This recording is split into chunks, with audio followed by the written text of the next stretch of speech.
Hare Krishna. Welcome to another episode in the lives of the Vaishnava Saints. My name is Chaturatma. If you're seeing this particular recording, you're probably scratching your head, where's the chat room? How come it's not live? That's because as you're watching this recording, I'm in Vrindavan, India. We've made arrangements. I'll be gone for 4, maybe 5 weeks, and we've made arrangements to record episodes that can be shown in my absence. So you'll get used to this format, this presentation. We've been recording webcasts now for 20 weeks. And during those 20 weeks, we've spoken exclusively about the associates of Sri Chaitanya Mahaprabhu and those associates that dealt directly with his pastimes. Today, I'm going to break away from that a bit, and we're going to speak about Madhvacharya. After all, the name of this webcast series is Lives of the Vaishnava Saints, and Madhvacharya is very significant in our line. Our line is the Brahma Madhva Gaudiya Sampradaya, originating from Lord Brahma, coming through the means of Madhvacharya, and being fine-tuned and presented for us in Kali Yuga by Chaitanya Mahaprabhu. So Madhvacharya has a very significant role in our Sampradaya and in our line of teachings. I think it's interesting to note the life of Madhvacharya in comparison, shall we say, to the rest of the world. Madhvacharya's birth is somewhere around the year 1238, 1240, like that. Not exactly accurate at those times, but that's a very clear approximation. The life of Madhvacharya is given in a book called the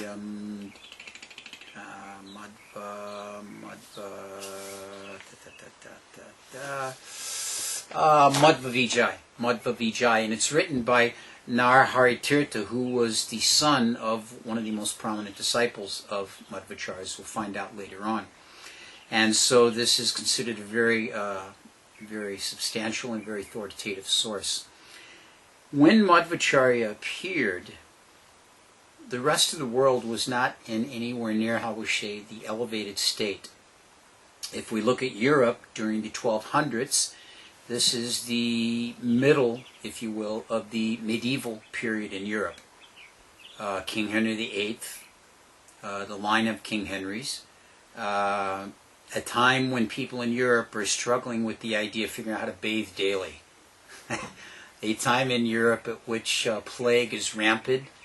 The living conditions of filth and uncleanliness are very, very prominent. There's certainly not what we would call an advanced culture. Now, Aristotle's teachings are very prominent in Europe at this time, having come up from Greece. But the elevated consciousness and lifestyle is not very strong. If we shift over to the North and South American continents, the Mayan culture is just nearing the end of its demise. Of the 5 different periods of Mayan history, at this time in the world history, we're at the final phase of Mayan history. The Mayan culture is fading in its presence.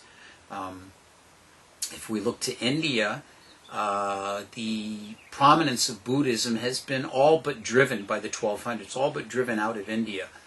And the teachings of Sankaracharya are very prominent. So into this world scenario, we see Madhvacharya make his appearance. His father's name was Madhyageha Bhatt. And Madhyageha Bhatt not only, an interesting scenario, they came in a line of Brahmins, but their family history is directly connected to descendants of Parashuram. So a mixed Kshatriya Brahmin caste is what we find in the life of Madhvacharya, and this will serve him well throughout his later years in life. When Madhvacharya was a child, there are quite a large number of stories that surround the very unique activities of his life. Actually, it's understood and widely accepted that Madhvacharya was an incarnation of Lord Vayu. Vayu, of course, is the wind god. The actual name is Mukhya Pran. Mukhya, of course, refers to the head, and Pran, the life airs. So the life airs of the body, of the main portion of the body, this is how Vayu manifests himself. And it's understood that Vayu came in 3 particular incarnations in this way. One as Hanuman, the associate of Ramchandra. The second as Bhimasena, the associate of the Pandavas. And the third as Madhvacharya, who appeared in this Kali Yuga as a sannyasi. So these are the three accepted incarnations of Vayu. And as an incarnation of Vayu, the activities of Madhvacharya have very many miraculous dealings in them, pastimes. It's mentioned that one time when Madhvacharya was a child, a young child, this is in the age 5-6 years old, that his father had incurred some debts. And the debt collector had come to the home to collect these debts, which his father was unable to pay. As a Brahmin, we know Brahmins are traditionally cursed by Lakshmi Devi due to the activities of Bhrigu. And as a result of that, they generally are not very wealthy. So this was the case with Madhvacharya's father. And Madhvacharya was able to take some tamarind seeds and by the strength of his own hand and the mystical potency of his abilities, squeeze these tamarind seeds into gold coins and thus pay off the debt of the father. A very amazing pastime. It mentions that when he was a young child, there was a snake demon that lived near their home. The snake demon's name was Maniman, and was causing quite a disturbance. And at a very young age, here again 5, 6, 7 years old, Madhvacharya went there and with just the toe of his foot killed the snake and saved the villagers from the disturbances caused by the snake. His mother was always in great anxiety if she did not see him, and she would call for him, and immediately from wherever he was, he would jump. It says he would jump like the wind, understandably like the wind, as he is Vayu, and he would jump and he would be right there. At this young age, he developed a great taste for renunciation, and at the age of 8 years old, he requested his father to allow him to take sannyas. This reminds me of one interesting story, how this sannyas at a young age is not so foreign in the line of Madhva. There was one Vaishnava that attended the Mayapur festivities. I believe it was the installation of the Panchatattva. And this was the head of the Madhva Sampradaya from South India. And he came, and of course he's a sannyasi, and he came with his danda, very tiny little short danda, almost like a little walking stick. And so the devotees inquired from him, excuse me, but our understanding is that a danda is made the height of the person carrying it. He said, yes, this was my height when I accepted sannyas. He was about 10, 12 years old. At that time, it's a short danda. So now, of course, he was a grown man and kept the same danda. So in this way, Madhvacharya desired at the age of 8 years old to take sannyas, and his father was very reluctant. No, this is not possible. But he continued on in this type of thinking. It mentions in his education that he had no need to learn the alphabet. It was just there. There was no need for him to study. And all of the studying he performed, anything, he just immediately understood it. Vastly learned in his knowledge. Particularly at that time, the teachings of Sankaracharya's Advaita Vedanta philosophy were very prominent. As we know from the chronological philosophical presentation in history at that time, that Lord Buddha had come to dissuade all the bogus Vedanta followers who were sacrificing animals in the name of Vedic rituals. And he gave up the Vedas, just follow me and practice ahimsa. So after persuading everyone and Buddhism becoming very prominent, then Sankaracharya made his incarnation of Lord Shiva, for the purpose of taking people away from Buddhism and bringing them back to the path of the Vedas properly, but in an impersonal way, in gradual stepping. And then Madhvacharya came to smash the ideas of Sankaracharya. Sankaracharya's impersonalistic Advaita Vedanta philosophy was smashed by Madhvacharya. This was his very strong difference there. His compelling force in pursuing this became the life's goal that he had. At any rate, so he was placed into the ashram of Chaturatma at that time. And as I say, he mastered everything very, very quickly. And in mastering all of this, began to challenge the ideas that Chaturatma presented. Well, at the age of 12, Chaturatma could understand his divine character and gave him his sannyas. 12 years old, he took sannyas. I don't know of many 12-year-old boys that I could consider capable or ready for taking sannyas, but of course this was it. Now, at the time, he was known as Purnapragyatirtha. we will find that Madhva had several names. At his birth name was Vyasadeva. This was the name that his parents addressed him by. When he went into the ashram of Achyutaprakash, he took sannyas and was given the name Ananda Tirtha. That was his sannyas name. But he was called Purnapragya Tirtha by his classmates and teacher, because Purnapragya indicates one who's very expert in knowledge. So Purnapragya Tirtha took the sannyas name of Ananta Tirtha. And this became Ananta Tirtha, how he would commonly be referred to in these circles. Madhvacharya is the name he came to later be known as.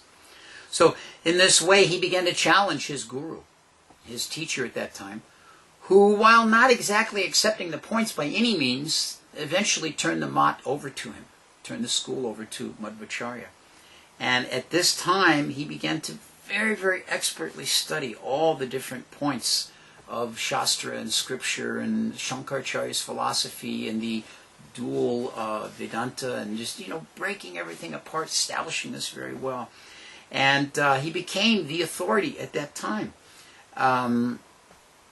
In due course of time, he began to travel all over South India.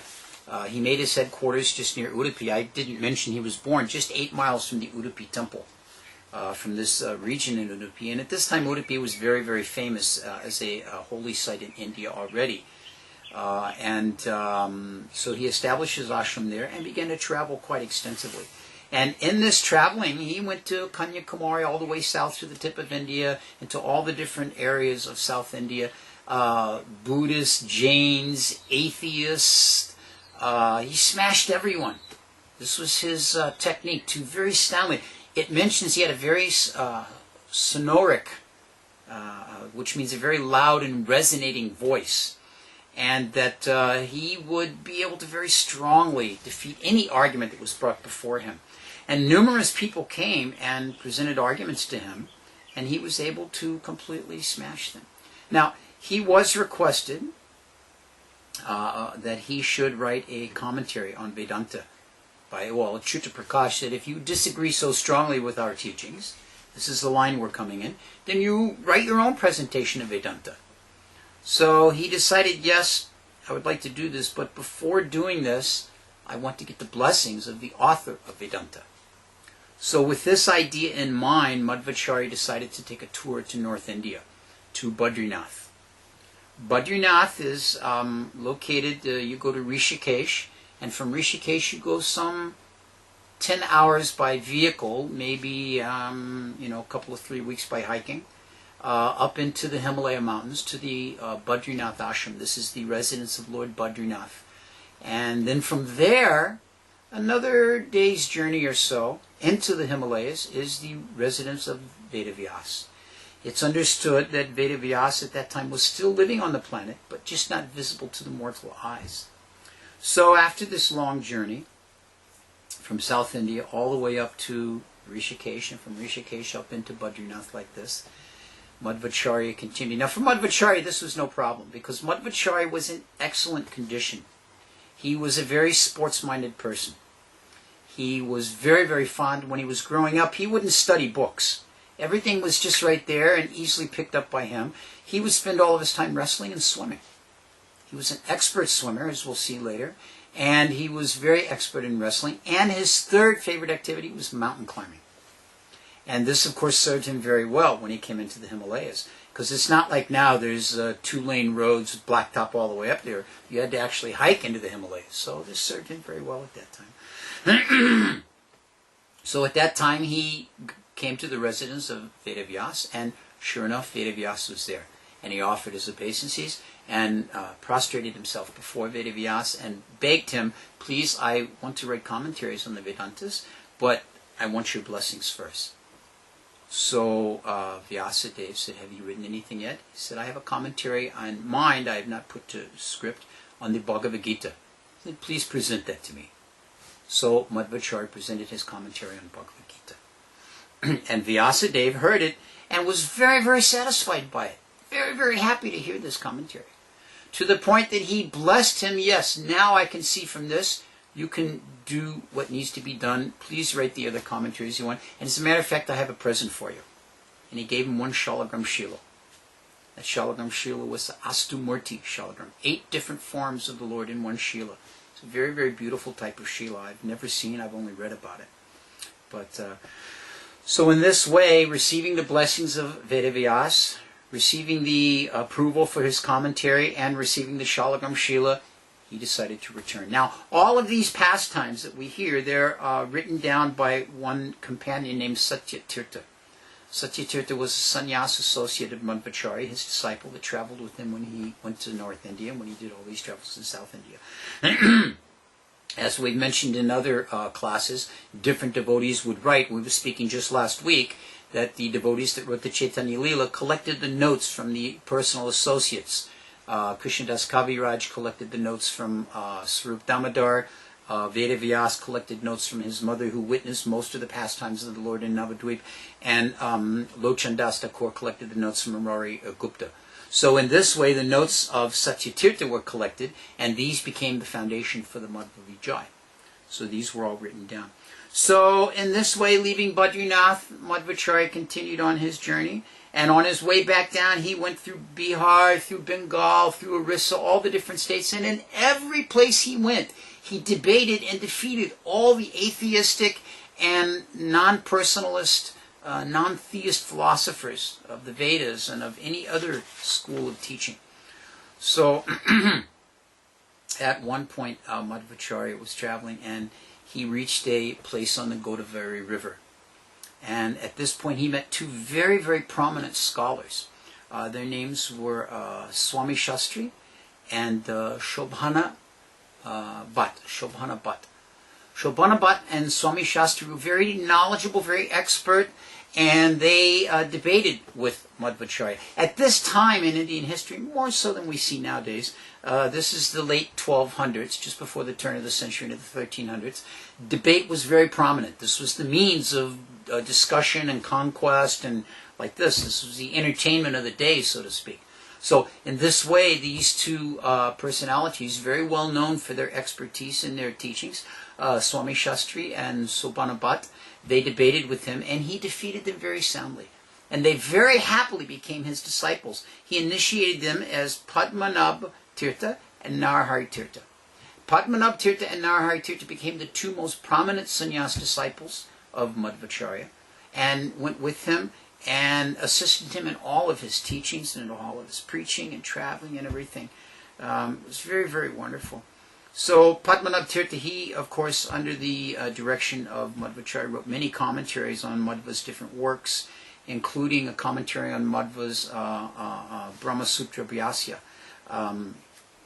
He was the, how should we say, the, what's the word I'm looking for, the author, the person that kept all of Madhva's books recorded and commented on them, and in this way like that. So after converting these two personalities, Madhvacharya continued on through Andhra Pradesh and Maharashtra, and finally arriving in Karnataka, back to his town in Udupi. And when he arrived in Udupi, Achyuta Prakash had taken the school back over because Madhva had gone away. And you can imagine, if you're in South India and you're going all the way to the Himalayas at the northernmost point of North India, and then all the way back down and stopping all along the way in the back for preaching and converting and visiting all the states, this takes quite some time. So Achyuta Prakash had taken the school back over and did not accept the position of Madhvacharya. He did not accept that he should be the senior person and like that. So it was decided that they would debate. And Achyuta Prakash represented Shankar's version of Vedanta, and Madhvacharya was able to quickly and easily defeat him and convert him to the full Vaishnava philosophy in this way. So, as a result of all this debating and converting people, a new school, so to speak, of Vedanta philosophy, presented on the teachings of Madhvacharya, developed and gained wider and wider acceptance. And during this time, his scriptural knowledge, his invincible logic, and his overall charismatic personality inspired faith in many, many people and converted them to this path that he was establishing. So by this we see that the line is being quickly brought back to the original teachings of Lord Brahma, Lord Krishna, Lord Brahma, and Narada Muni, like this, and in this way back to the original understanding of what is Vedanta philosophy. So staying in Udupi. Udupi is very close to the ocean there, of course, and so staying in Udupi, it was Madhvacharya's regular activity to take bath in the ocean. So one day he was sitting on the beach and contemplating the pastimes of Lord Krishna, deep in meditation. And as he came out, he noticed that there was a ship traveling north, headed to Dwarka. And somehow or another, this ship had come onto a sandbar and was floundering there, trying to get away. So was headed in this way, not going to be able to get free. So Madhvacharya, by indicating with his cloth this way and that, was able to direct the boatman away from this sandbar, from being lodged there permanently, and guide him through this area. So the boatman docked and came on to and wanted to thank the sadhu, and he wanted to offer some present to Madhvacharya. And Madhvacharya said, well, what do you have to give? So the boatman said, well, I have this and that and this and that. Madhvacharya said, I see you have one ballast, one big chunk of gopi chandan. Huge chunk of gopi chandan, and they were using to ballast the boat, to keep the boat stable like that. So he said, I will take that gopi chandan. So the boatman arranged to have it unloaded and given to him. And when Madhvacharya received the chunk of gopi chandan, it broke open, and inside was the beautiful deity that is now known as Udupi Krishna. It was Krishna as a cowherd boy with one hand on his hip and in the other hand holding a sweet. Very, very charming form like this. So everyone was very, very astonished to see the deity of Krishna hidden inside of a block of tea like that. But of course Madhvacharya was not unaccustomed to miracles taking place in his life in this way. So at that time he composed some very beautiful prayers to Lord Krishna, and these prayers became something that are recited regularly to the deity there. And now the deity had to be moved from the ocean side to the temple where he would be installed and worshipped. So 30 men were brought, and they could not lift this deity. Madhvacharya said, excuse me. He went over, he picked the deity of Krishna up, put him in his arm, and carried him, just like that. They installed the deity. At that installation of the Udupi Krishna deity, Madhvacharya lit one lamp and offered that lamp. The story is that to this day that same lamp is burning. That they are constantly keeping the oil and the wick and everything, and it's the same lamp that was burning at the time of Madhvacharya. This is the story that is told in the Udupi Krishna temple. So after installing the deity, Madhvacharya set down a very strict standard of rules and regulations for how to worship the deity. These became very important and foundational in the line of Chaitanya Mahaprabhu's followers in the standards of deity worship.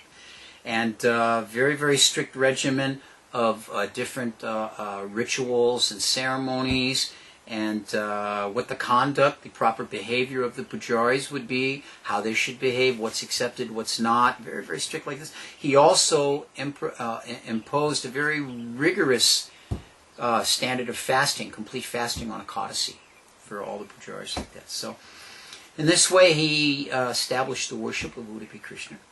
And then after some time he desired again to travel. He wanted to go, and travel again.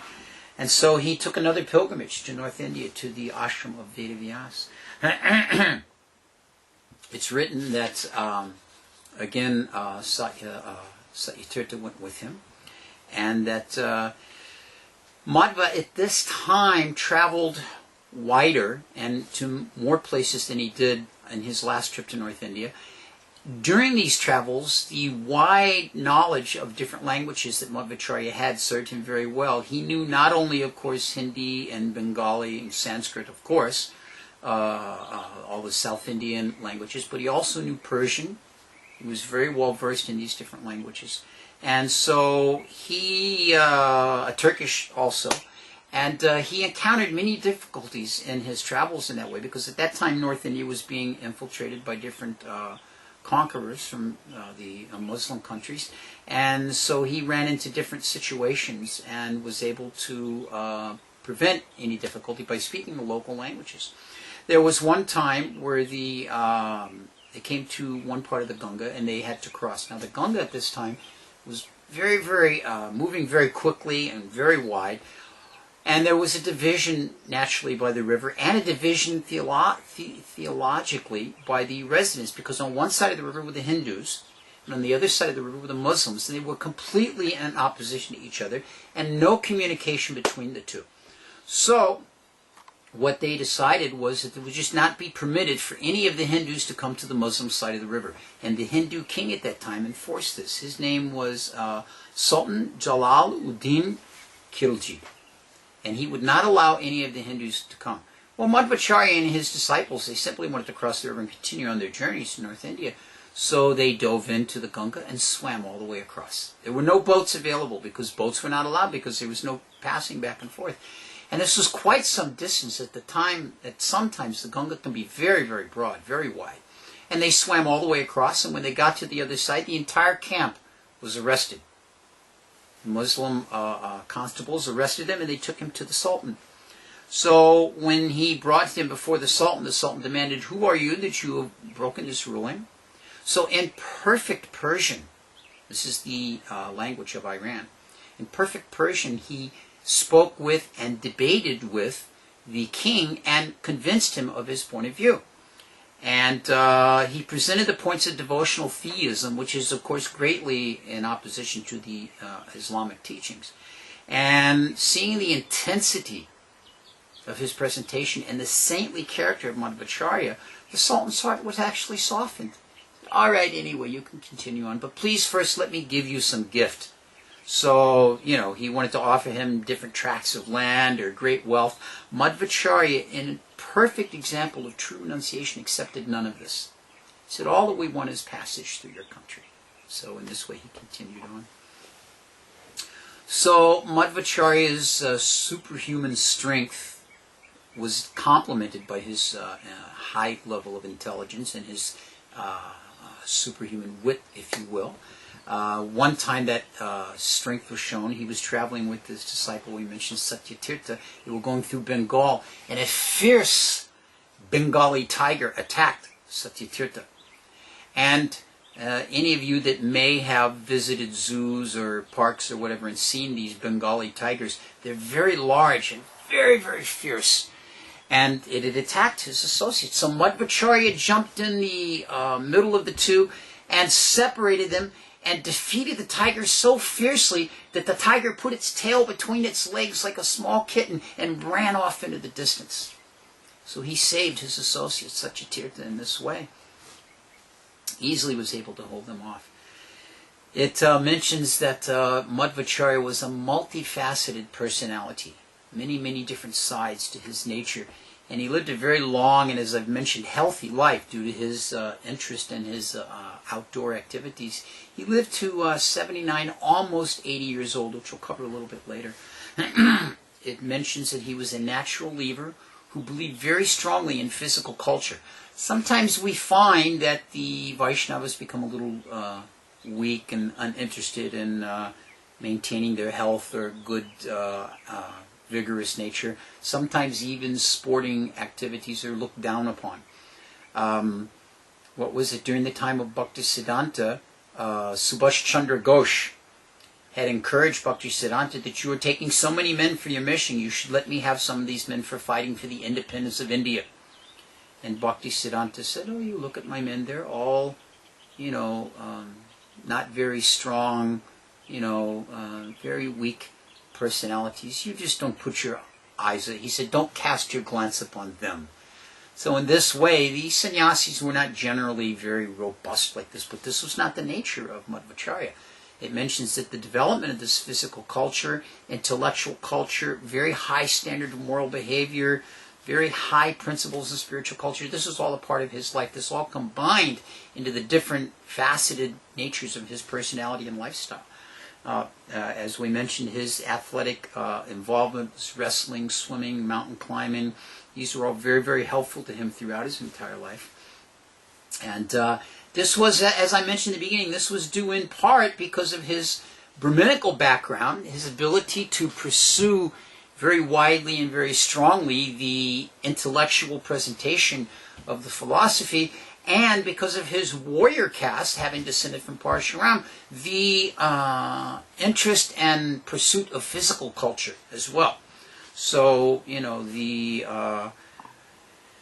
incarnation combinations in the line of Parshuram and the incarnation of Vayu, of course, very, very strong personality in his incarnations is Hanuman and Bhima. Excuse me, my apologies. Hanuman and Bhima, these both manifested there. He's very tall and strong and well-built individual. There was one time it mentions that there was a strong man that came to hear of Madhvacharya's prowess, both in not only his spiritual and intellectual nature, but his physical prowess. And he challenged him. One big strong man he was known. His name was Kandajari. And Kandajari was reputed and well known for just taking 5-10 men on at a time and defeating all of them. So he challenged Madhvacharya to a wrestling match. Madhvacharya said, well, first, let's establish your qualification to challenge me. So he put his foot out, his right foot, and put his toe firmly on the ground. Said, if you can move my toe, then I will give you the time of wrestling. So the Kandanjari came, and with all of his brute strength and all of his brawn and muscles, he could not even budge one single toe on the foot of Madhvacharya. So thoroughly was he defeated, and he surrendered and, just accepted defeat at the hands of Madhvacharya. Trivikram Pandit, one of the followers of Madhvacharya, describes the 32 different bodily characteristics that were there in the personality of Madhvacharya. There's a very nice description here Madhva Vijay gives, and I'm going to read this here. Madhvacharya shone like the moon with his gentle smile. Despite being such a very strong intellect and wit and very powerful in his presentation and speaking and very physically strong, he had a very gentle smile which could enchant people. Shone like the moon with his gentle smile, his lotus-like eyes, his golden complexion, and his words of blessing to all. He had the gait of a young lion, the feet and hands like sprouts of new grass, nails like rubies, and thighs like the trunk of an elephant, a broad chest and long muscular arms. Indeed, those who made the sacred images of the deities considered him to be the perfect model for their art. So this was the nature of Madhvacharya's appearance, that he was very attractive to everyone.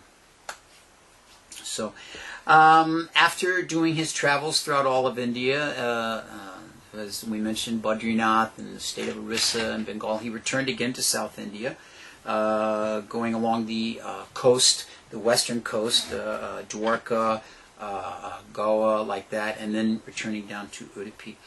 And he, at that time, began to develop a very strong system of followers, and 8 prominent teachers came to be his disciples, and 8 prominent languages that he preached in as well. Not that the 8 teachers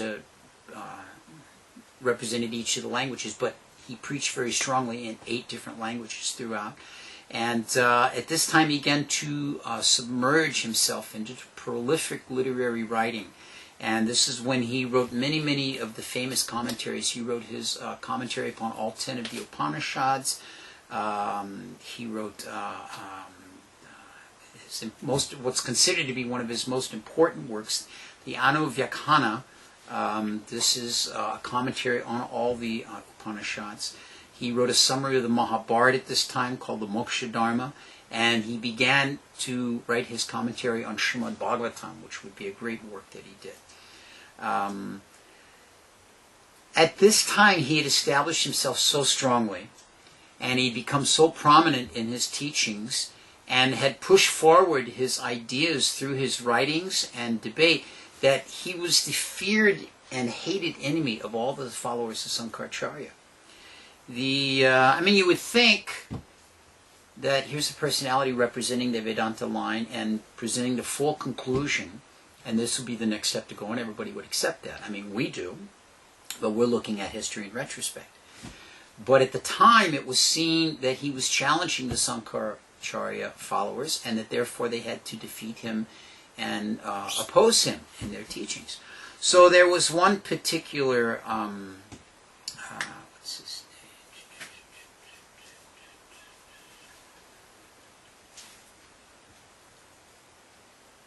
name? I'm looking for the name. His name was Pundaripuri. Pundaripuri was a very, very well-known Sankaracharya follower, and he had, the Sankarites at the time had complete control of all the different mutts and of all the different teachings and all, and they were not willing to give that up. There's one quote from Bhaktivinoda in his writings on this period that he says, of all the plagues of which mankind has been cursed, ecclesiastical tyranny is the worst. Bhaktivinoda was very poetic in that way. So these followers of Sankaracharya, they attacked Srila Madhvacharya at any means they had, not only in verbal debate and in trying to besmirch his character, speak against his personality, but in more physical ways as well. So they arranged for this big Pandit, Pundaripuri, to debate with him. And he was the most expert in argument and erudition at that time amongst the Sankaracharyas. And so he sat down before Madhvacharya to debate. And the comparison made by those that observed this debate was it was just as if a schoolboy had come and presented himself before a professor to debate. So soundly was he defeated. And aching for vengeance, because he didn't accept this defeat, aching for vengeance, he arranged for one person by the name of Padmatirtha to steal some of the original manuscripts from Madhvacharya's library. These were some of his most prized books, Sanskrit books, priceless collection of ancient Sanskrit books and writings like that, and they had been stolen. It was with the help of King Jayasimha that these books were actually recovered. King Jayasimha recovered these books and was given an audience with Madhvacharya as a result of his efforts in this regards. Padmatirtha was captured and punished, and Pundaripuri was disgraced by the entire thing. His connection was come to find out, and Jayasimha Raj was able to return the books and get the audience of Madhvacharya. And so Madhvacharya was brought before the king, and the king wanted to arrange for his own court pundit, Trivikram Pandit, to debate with Madhvacharya. Now, Trivikram Pandit was, he wasn't as haughty and arrogant as Pundaripuri or some of the others. So, at any rate, the conversation took place. Trivikram was considered to be the foremost impersonalist Vedantist at the time, and a very expert poet as well. So he would speak his philosophy in a very pleasing, poetic way. So they met in the temple under the jurisdiction of King Jayasimha, and the debate continued on in this way. And at the end of the debate, Trivikram was thoroughly defeated. He had not been able to conquer Madhva, but he did not accept that defeat. So again, the following day, conversation took place and the debate went on, and he was not able to defeat Madhva that day, but he didn't accept that again. For 15 days the debate went on between the two of them, and each day Madhvacharya soundly defeated Trivikram Pandit, till at the end of the 15 days Trivikram completely accepted his defeat, having exhausted every argument and all the philosophical presentations he knew. He completely accepted defeat at the hands of Madhvacharya and accepted him as his guru. And after that, Madhvacharya ordered him, because of his expertise and his knowledge and erudite scholarship, he ordered him to write a commentary, and that was known as the Tattva Pradipa. And this was a time that the turning point. This was when these 8 sannyasi disciples came, because one of those 8 was Trivikram, and then he had 7 brothers. His own brother, Trivikram's own brother, and other associates. They all surrendered and became initiated by Madhvacharya, and these became the 8 prominent sannyasis in Madhva's line, who established the 8 particular mats that became known in Madhvacharya's teachings. Trivikram's son, Narayanacharya, is the one that wrote the Madhvacharya. Madhvacharya, Srila Prabhupada mentions that for one that wants to understand truly the life of Madhvacharya, he should read this Madhvacharya, because it's written by one of the most prominent disciples, sons of one of the most prominent disciples of Madhvacharya. So in Madhvacharya's final years, he continued very prolifically with his writing. We see sometimes that as a person ages, they kind of diminish in their activities, but Madhvacharya did not. His wit, his intelligence, his understanding of Shastras all continued to sharpen and stay very, very expert in his elder years, and he continued at that time to write. He wrote commentaries on a variety of scriptures. He wrote the Krishnamrita Mahanarva, and a wide variety of others he given. And by this time he was well into his 70s. And he thought to himself, I've completed everything I set out to do in this lifetime. I have written numerous commentaries and Shastras. I've traveled to Badrinath and visited and had the darshan of Vedavyas on 2 occasions. I've traveled and preached in all the different states of India. So he was beginning to, and of course he had established the worship of Udupi Krishna, and the monasteries there with the 8 prominent sannyasis had vast numbers of disciples, and continued, to carry on in this way, and began to think that, maybe I can wrap up my pastimes here. So in establishing this, he turned over to the main preachers in his line, this Padmanabha Tirtha and Narahari Tirtha, the first 2 that he converted back in his original debates, and then Madhva Tirtha and Akshobhya Tirtha. These were the 4 prominent personalities that took over his philosophical lead. And then he decided his final work would be to write a commentary on the Atreya Upanishad. And upon writing that, it was just on the verge of his 80th birthday. It mentions that he departed from this world and left and returned back to the spiritual world. So it's understood that the teachings of Madhvacharya, if we study these teachings, and if we compare these with the teachings of Chaitanya Mahaprabhu, particularly in Mahaprabhu's instructions to Rupa and Sanatana Goswamis at Prayag, we'll see that they run very, very expert, and very, very, very similar. Very similar.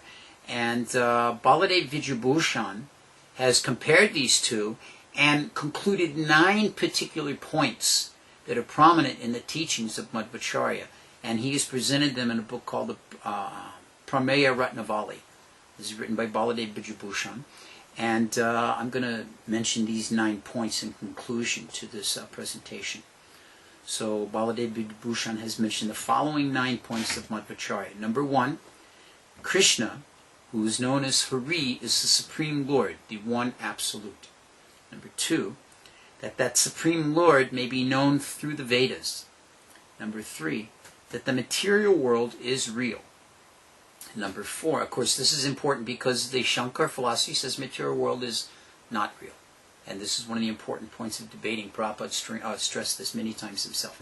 Number 4, that the jivas, or the souls, are different from the Supreme Lord. We're not all the same. And number 5, that the jivas are by nature servants of the Supreme Lord.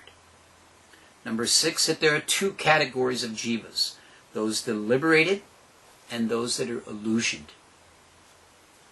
Number 7, that liberation means attaining the lotus feet of Krishna. That is, entering into the eternal relationship with the Supreme Personality of Godhead.